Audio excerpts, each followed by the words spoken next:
The bad news just keeps rolling on in at Bills camp. Marcell Dareus, the highest paid player on the team, suspended for the second straight year. This time it's for the first 4 games of the regular season. Can this defense and this team weather this devastating news? We'll break it all down next on Training Camp 2016.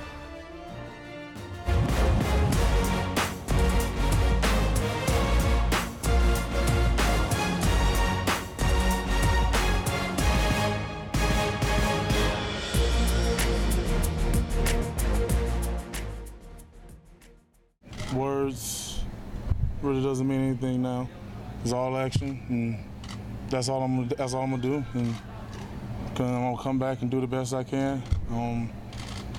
I'm just apologize to my team and my family, and I embarrassed my kids, and I mean who I am and who I'm working to be. And everyone, they have my back. They said we're a family. We're gonna stand by you, but at the same time, like I said, words doesn't mean anything now. It's all action.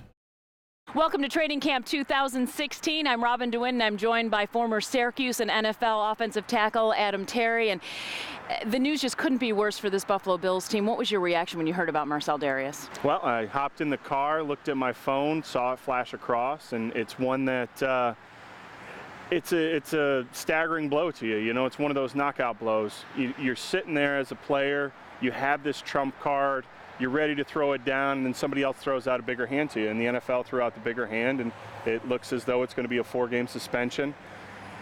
Not only does it weaken the morale, but it also weakens the defense. You know, Rex's defense is predicated on a strong up front, inside, interior guys. That now you're missing that key cog and Ragland that's out. Now you've got Dareus out. So now you're looking at, is it the collapse of the defense? I don't think so, because they're savvy enough to plug some guys in, but it's going to be a patchwork defense the first 4 games of the season. How important is Dareus to this defense? The 26-year-old was the 3rd overall pick in the 2011 draft and quickly made a name for himself in the trenches. He made it to the Pro Bowl in 2013 and 2014, and in that 2014 season, he had 10 sacks. He typically takes up more than 1 blocker, and that creates room for the other guys along the line to work. There's no doubt this is a huge blow to the defense.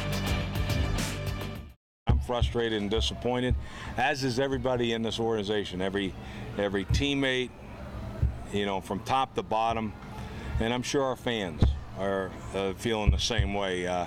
We all know the kind of player Marcell is, and you know what, Marcell's he's a good person too, but he's got to make better choices. He's got to make better decisions, you know, and understand that it affects the whole football team and not just himself. It's not a right to play in the NFL. It's a privilege, and you have to hold up your end of the bargain. And we're going to do as much as possible with the support system we have between player engagements and all those other support systems we have in place now. But again, it's a two-way street. They have to be able to hold up their end of the bargain as well. Here's a statement from the Bills front office on the suspension. Quote, "We are very disappointed Marcell chose to put himself first before his teammates, coaches, the rest of the organization, and fans through his recent actions. From ownership down, we have made it clear his behavior is unacceptable. We will continue to take the necessary steps to work with him in order that he adheres to the policies set forth by our league." We want to welcome in now our Thruway Sports Talk crew, Carl Falk and Sal Majorana. And Sal, I'll start with you. What were your thoughts when you heard this? Well, really disappointing, to be honest with you. You know, in 2014, when Marcell had the drag racing incident, and then 3 weeks or whatever it was, 3 weeks apart, the first marijuana failed test. Okay, fine, you learn your lesson. Seemed like he was okay through 15. He served his 1-game suspension. For him to do this now, I think is just an incredible breach of, you know, being a good teammate, being a good man for the organization. This kid knew what the penalties were going to be if he gets caught again. 4 games is a quarter of the NFL season. This is not the NBA or the NHL. This is a quarter of their season, a season that's really important to the Bills. They're in a situation where they need to win, and he has let them down tremendously. I'm tired of it. I wrote a column today saying if it was possible on the salary cap, I'd cut ties with this guy. I don't care how good he is. That can happen, obviously. But yeah, gross disappointment from Marcell Dareus. Carl? He's their best defensive player. He 11 months ago signed a $103 million extension with a $43 million signing bonus, and he can't stop misbehaving off the field. I can't help but to think how, if I was in the locker room, how upset I would be, because this guy is the focal point of the defense. It all starts in the interior, and he's the best interior player they have. And Adam, I got to ask you, as a fellow player, how selfish do you feel this is, or is it just another happenstance that goes on throughout the season? To me, I think it's another happenstance. You know, you go into it and you say, okay, this could be a high ankle sprain. You know, just happened to Cordy Glenn. He's out for, you know, however long. This is a 4-game, guy's out. Could be a tweaked hamstring, something like that. But the thing that I look to is kind of what just happened with Tyrod Taylor. You know, now they have a contract where they can get out. Is this premeditated because of they had some inkling of what happened Very prior? well could be. Well, see, I disagree. I don't think it's the same as a high ankle sprain. High ankle sprain is a football injury. This guy knows the rules. It may be a stupid rule, you know, testing for marijuana in this day and age, you know, but it's not legal. I don't think that's the point. It's not legal in the NFL, and this guy knew it, and he continues to blaze up, and he had to know he's going to get caught because he's getting tested regularly because he's in the program. So this is just a complete lack of maturity, and like we've said before, being selfish about getting high is more important than being there for your team. I think it's important to note, too, this is not one failed drug test. Once you're in the program, it's a series of failed drug tests, or missed, in this case, missed drug tests to get to that 4-game suspension. So it's not like he failed one test. This is a series of bad choices for Marcell Dareus. Adam, how does this play in the locker room? You know, we know how the Pagulas obviously feel based on their statement, but how does this play amongst his teammates, who they obviously respect him, and then he does this at such a critical you respect time? him, but it's, you know, like I was saying before, and the context that I was trying to get to is the fact that the player has no authority over it. He can't really, yes, he can hold his hand every day and walk him in and out of places, but that's not going to occur, and then that's not the way that Rex treats this team. Is he treats you like a man, you go about your business. And, you know, the thing with Dareus is he has to suffer the repercussions of his actions.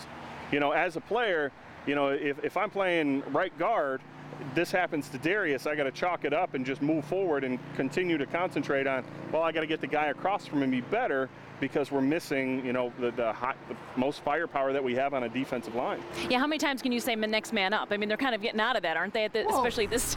I mean, this is not, you know, this is an 8-8 team that hasn't made the playoffs in 16 years. They're getting slammed at outside linebacker, guys going down like Spinal Tap drummers. So I mean, now you're going to be without your best player in the middle of the defense.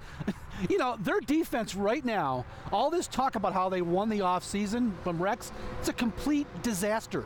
They're on the 3rd man up on a couple of positions right now, and this does not help in any way. Again, I just can't believe that he would be so irresponsible knowing the situation this team was in. Now, I've also heard, though, that this went on a couple months ago. They've known for a couple months.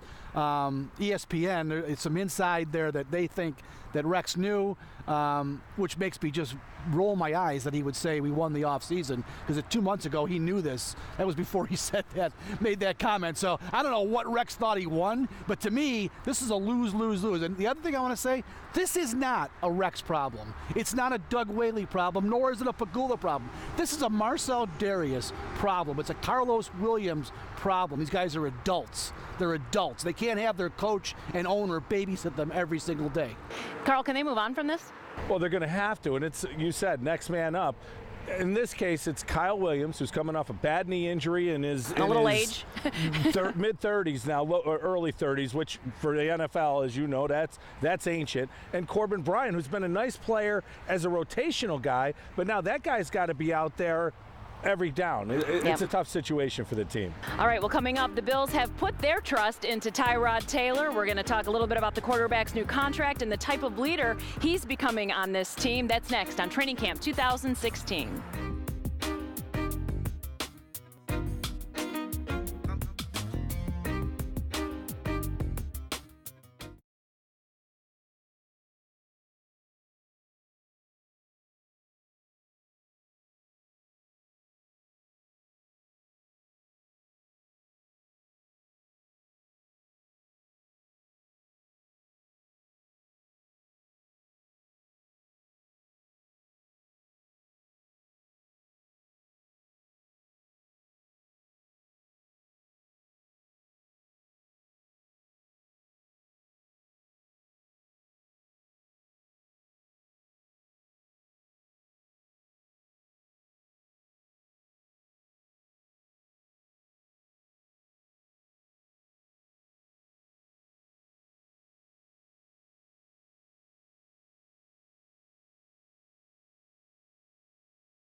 Welcome back to Bills Training Camp 2016.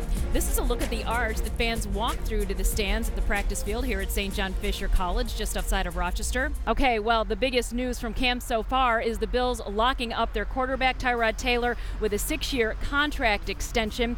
That news was announced this past Friday.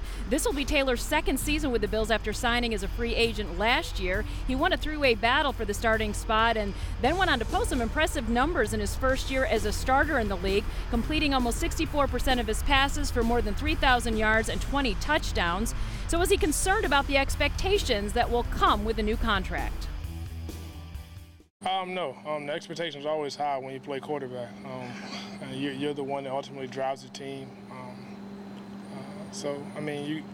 That's something that I welcome. I understand the position that I'm in. I also understand the expectations that are going to be put on me. But, no one's expectations for me are going to be higher than the ones that I set for myself.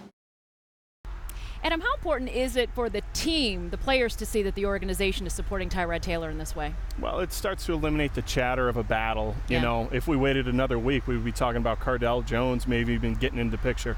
So now Greg Roman can focus and say, hey, you're the guy. We've spent all this money. Now let's meet the expectation that we all believe, the organization believes, that you can accomplish. Absolutely. Well, one thing is clear, the Bills do believe in Tyrod Taylor as their franchise quarterback. They've been impressed with his work both on and off the field. Sal Mayorana has been watching Tyrod Taylor closely through training camp, his leadership, and what they're seeing from this 6-year pro quarterback.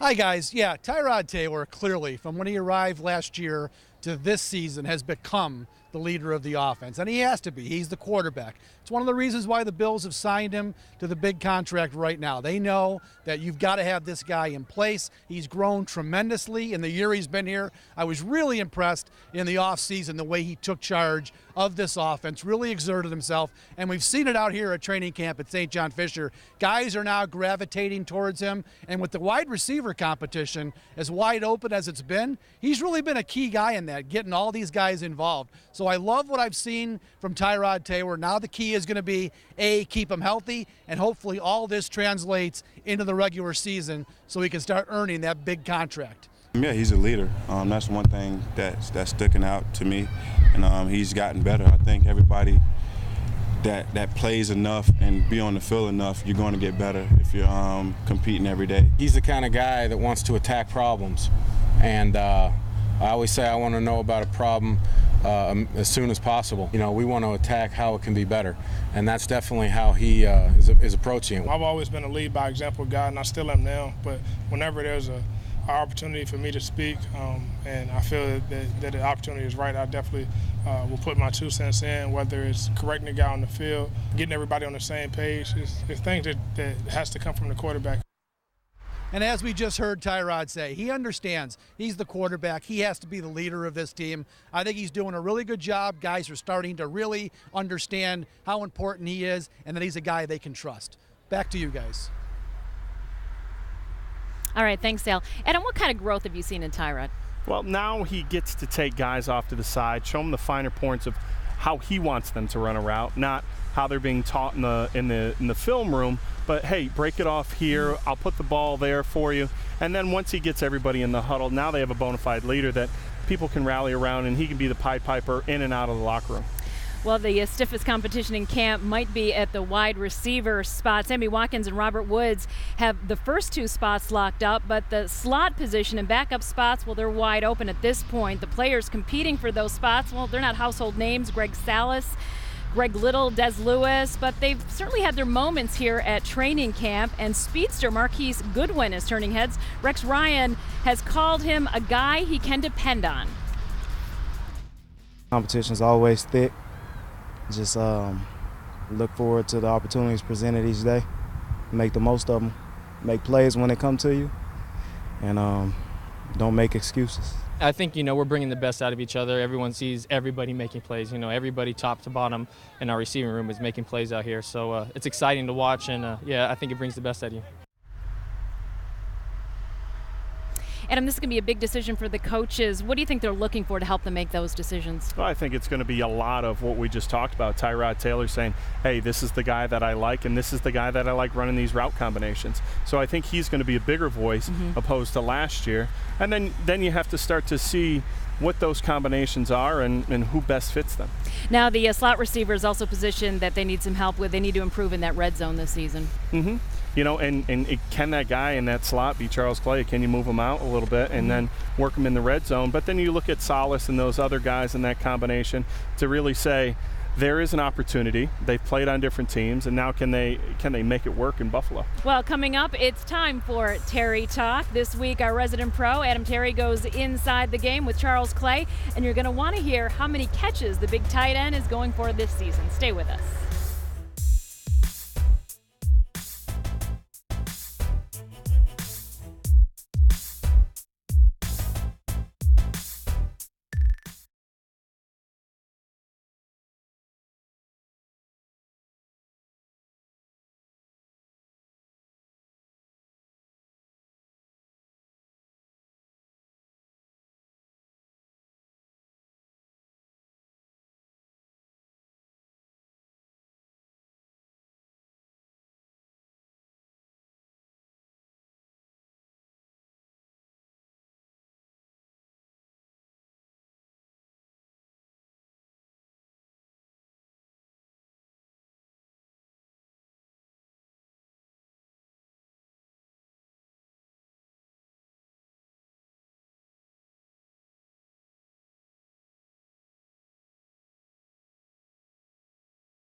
Welcome back to the campus of St. John Fisher College in Pittsford, New York, the home of the Buffalo Bills training camp. One of the Bills' biggest offseason signings last season was tight end Charles Clay. He was the offensive target Buffalo had been missing at that position, and even with a brand new offense and a first-time starter at quarterback in Tyrod, Clay had 51 catches for over 500 yards and 3 touchdowns in 2015. But he's expecting much bigger things for himself this season. Our Adam Terry goes a little bit deeper with the Bills tight end in this week's edition of Terry Talk.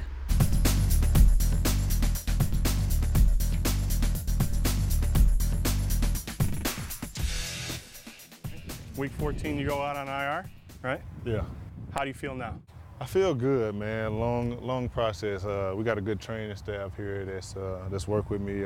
We done put in some extra time, a lot of extra time to get back and get strong and things like that. But I'm feeling good. I'm ready to go. It's good to be back out here with the guys, man. I was able to walk through a little bit today. You got the GPS, you got the hydration, you got everything like that. And it looks like, and from what you've said, you're ready to rock. It's been good, man. It's a lot of stuff into it. You know, they got a lot of people in here, you know, who are basically experts at that kind of stuff, man, to try to keep guys healthy. That was the big thing last year, man. Going into camp, we had a lot of guys get dinged up. Yeah. Trying to prevent that as much as we can. So, you know, they're doing everything they can, and it's been helping so far. Okay. You're going to be ready for everything that they throw at you, right? Of course. Okay. So I'm going to throw this at you. All the best quarterbacks I played with, right? Joe Flacco had Todd Heat. Peyton Manning had Dallas Clark. Phillip Rivers had Antonio Gates. Okay. Who's he got to look for besides you in the middle? It ain't many people. I mean, So there ain't many people, right? No. Okay. So it's you. Right. Right? Yeah. Big year? That's the plan, man. How many catches? We're shooting for about 90 if we can get there. Yeah. But I mean, that's my goal. That's my personal goal. Okay. I set my personal goals and try to work at that. And you know, I was able to get some work in with Tyrod during the off season, kind of pick his brain, and so it helps us a lot, man. And it's gonna come in a fruition in those situational downs, like in the red zone, 2-minute things like that, where it's fast paced. You don't really have much time to think. So second year, Greg Roman offense, right? Has it evolved? Has he gotten to know you a little bit better? Different playbook, same playbook? It's the same playbook, man. Just kind of trying to get those detailed things in, man. It's the same offense. I feel like we did some things good last year, but it was just those little minor things that were keeping us from going to that next level, and those are things we're working at. So biggest step for you get to a Pro Bowl? How do you get to a Pro Bowl? How do you guys get the team to a Super Bowl? Got to stay healthy first. That's first and foremost is the main thing. That's the easiest one. Yeah, definitely. And coming out here, like I said, and just keep working to get better, man. You can't get complacent at all. It doesn't matter how much money you get. Doesn't matter, you know, about anything. Wait, hold on 1 second. What did you just say? Can't get complacent? No. Doesn't matter how much money you... It don't make, okay. Yeah, how much all money right. you get. You still got to go out there and play, man, okay. and that's the thing about it. So, last one, how does the team get to a Super Bowl? You got to have chemistry. It takes working together. I don't see too many teams go to a Super Bowl, you know, their first year together. You know, you get a new offensive coordinator last year, new quarterback that we really didn't get a chance to work with during camp. It was kind of week one he was thrown in there, and, you know, it was, you know, 100 miles an hour. Gotcha. So having this offseason, that continuity, you know, knowing what guys thinking, picking the OC's brain, he knows his players. I'm feeling good about this year. Hey, best of luck, man. Thank you. Pleasure I appreciate talking it. I appreciate it. Yeah. Well, 90 catches might sound like a pretty lofty goal, but take a look at Clay's best NFL season. It came with the Dolphins in 2013 when he had 69 catches for 759 yards and 6 touchdowns. And that was with an offense that ranked 27th in the NFL that season. One thing's for sure, the Bills need to look for Clay more in that red zone. Okay, coming up next, the Thruway crew joins us here on set, and we're going to take a look at some of the takeaways from the first preseason game. Stay with us.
We are back to Training Camp 2016 on the campus of St. John Fisher College in Pittsford, New York, the training camp home of the Buffalo Bills. And we want to welcome in now our Thruway Sports Talk crew, Carl Falk, Sal Majorana. Thanks for joining us, guys. Okay, we're going to talk a little bit about some takeaways from the first preseason game with the Colts. Sal, I'll start with you. What did you think of Cardell Jones's performance? A lot of people are talking about him afterwards. Yeah, I mean, you know, third stringers. The Colts don't care, obviously. It's a perfect, pump it up a little. Well, it was the perfect spot to get him in there. I mean, that's what your third-string quarterback is supposed to do. He's in a great situation. Rex has talked about it. They've got their starter. They've got their backup. This kid is only here to learn to be the backup quarterback next year. So it's a great spot. You throw him in at the end of the game, and it was nice to see him operate as efficiently as he did. Again, he really looked pretty good. He looked like he knew where he was going with the ball. He was fairly accurate, and that last drive, 1 minute and 3 to go 83 yards was very impressive. So again, you take it for what it's worth in the first preseason game against who he was playing against, but it was definitely a building block for sure. He's got a lot of talent. He's definitely a project. But in that last drive, he did a few things. One, he dropped a pass in on the sideline, comes back with a laser down the middle for a completion, another laser, and then he scrambles. Not only scrambles for the first down, but he dives out of bounds, shows he's got a sense of awareness, not only in the pocket, but as far as the game. It was impressive, but let's not get ahead of ourselves. He is what he is, but at least we see why he was a fourth-round pick and how he led Ohio State to a national championship. Yeah, it's a glimmer of hope. You know, you're looking and saying, okay, once EJ's out of the way, you can progress him in, you can put him as a bona fide backup, but it's still small body work, and he didn't win the game. Yeah. Which he was upset about. Yeah, that's what I was just going to say. He's used to winning. It is great. I laughed. I talked to him actually yesterday, and I said, Cardell, you realize that 99.9% of the guys didn't care that you lost. They said, yeah, but we lost. So good. That's a good attitude to have. You certainly can't argue with it. Okay, we got to see Reggie Bush return a punt and a kickoff. That surprised you? see him get elected? It did surprise us because Rex said he wasn't going to do it. You know, typical Rex just, throws a curveball at you. But it was fine. I mean, he wasn't going to do anything crazy. I think he was basically back there to fair catch. I think he did return one. I think he tried to return one. did. So fine. If he's going to make the team, that's what they want him to do. So you might as well get him out there and get him used to it. I don't think he's done it for a while. I can't recall his last couple stops him being a punt returner. So he needs some reps. Unfortunately, he's gone the last 2 days. I think he had a death in the family. I think he's away in California. So we haven't seen him, but yeah, fine. Get him out there and let's see what he can do. Carl, what do you think? Well, that was a position that they were sorely lacking in last year. Their return game was just awful. And for a team that wants to win by playing defense and running the football, field position's everything in the game. If he can help them in that respect, and I think he can. He's still got some pretty good quicks. We've seen it out here in the practice field. If he's got anything left, he can be an asset back there. He's definitely an asset. He's going to be able to catch the ball. He's not the Reggie Bush that we remember that won the Heisman and then had to give it back. So he's going to get 5-10 touches a game, if that, and then it's just an insurance policy for LaShawn McCoy. Receiver Walter Powell, he looked pretty good. 4 catches for 88 yards. Sal, what do you think? Yeah, he did. He made a statement. It's a wide open competition. We've talked about it a lot. And he's right in the mix now. They've already cut Leonard Hankerson, so that's one less body he has to worry about. And I talked to him actually today after practice, and I said, you realize, it's going to be the special teams, the return game. If you can generate some touches in that area of the game, it helps your chances. And he said, you're darn right it does. He knows it's very important. I think he touched the ball 7 times on returns in that first game, and he did pretty well. So that was nice to see. If he makes the team as a wide receiver, I really don't think he'll get a whole lot of playing time on offense. It's going to be in the return game, but he's showing that he can catch the ball. He can make plays like he did. So it's a good thing for your 5th or 6th receiver on the team. He's a big receiver. He had one real nice kick return in the game on Saturday. And with Hankerson gone, injuries now to Des Lewis and to Salas, he has an opportunity to make some more plays and move up that depth chart, show that he can be an every down receiver. He's a big body kid, so you'd think he might be something eventually a red zone target. Yeah, it's going to take time. You're looking at a situation like this. I had to look him up. He had a couple. He played a little bit last year. Did well when he was out on the field, but he's still an unproven guy, and can't make the club in the tub. So he's starting to work his way up the depth chart, and we'll see what happens at the end of the 4th game. He played Murray State, I think. I'm not even sure what level that is. I think it's Division I AA maybe, but he was a 2-time All-American at that level, and Rex likes him. He had him in New York. He left to go to Wade. I guess he came here then. Oakland signed him off the practice squad. So he's bounced back and forth, but Rex keeps giving him a chance. So he must see something in the kid. Hey, Carl, we've talked about it, but I want you to weigh in on Tyrod's contract. What do you think about it? I thought it was smart. I thought it was smart on both sides. Tyrod's initial deal, the $9.5 million for this year, is about the only part that's guaranteed. The Bills have an option after this year. They also have an out after year 3. And 3 through 6 or 4 through 6 years are actually relatively inexpensive when you talk about the quarterback position. Though I do think if he gets there, there will be a renegotiation, because if he gets all the way through this contract, he is going to be the quarterback that they hoped he's going to become. A lot of national people didn't read the fine print, don't think it's a good deal. I think it's a win for both sides in this one. Yeah. No, we just talked about Cardell Jones being in there as a possibility, coming along, developing, but just to piggyback off that, it's going to give the franchise the opportunity to say, hey, he's our guy. And then it's also going to be able to, hey, I'm going to pull that back at some point, too, if you're not the guy. Okay, well, that'll do it for another edition of Training Camp 2016. We will be back here next week. For Carl, Adam, Sal, I'm Robin. Thanks so much for joining us.